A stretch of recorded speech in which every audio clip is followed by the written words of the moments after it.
neuroscientist Dr. Joe Dispenza says that if you want to create a new outcome, you need to break the habit of being yourself and create a new self. So I'd like to talk about identity. One of the hardest things to change is the way a person perceives themselves, which is their identity. So your identity, of course, comprises of the material, the things that are most obvious: your gender, your ethnicity, your skin color, your height. It also comprises of the groups you identify with, your religious organizations, the society you're in.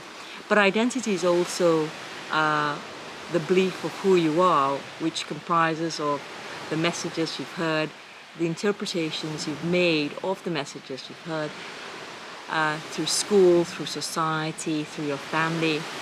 One of the hardest things to change is how a person perceives themselves, which is their identity.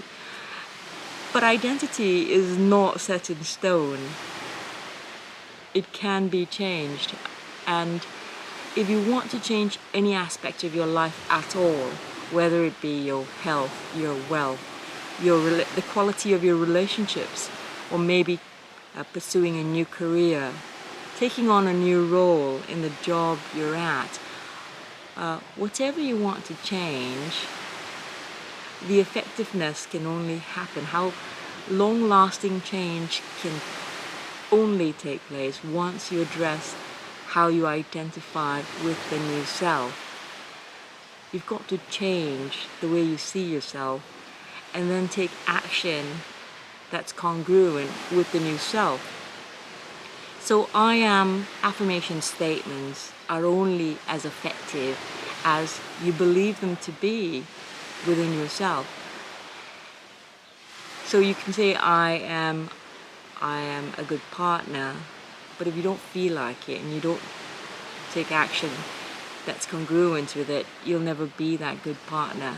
So it has to start with changing who you believe yourself to be, and taking on, embodying the essence of that new person.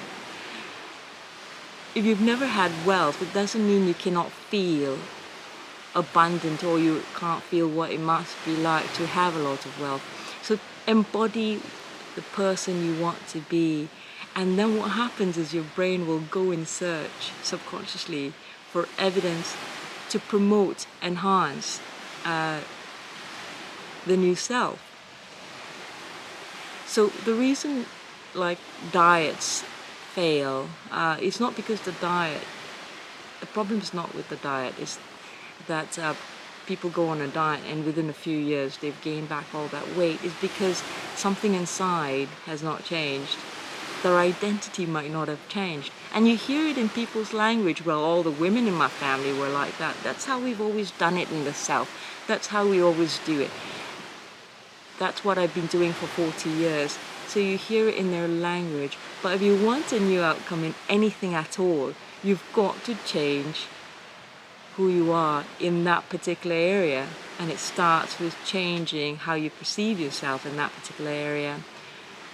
And again, with wealth, people who win the lottery within a few years, if they've never had money, within a few years of winning the lottery, they've lost it all. And many of them go to becoming bankrupt. So my challenge to you is, what do you want to change? What do you want to accomplish? Who do you want to be? And that's a question you need to ask. And what does it feel like to be that new person? And then start to take action that is in line with the new person, who you are. And that's my challenge to you.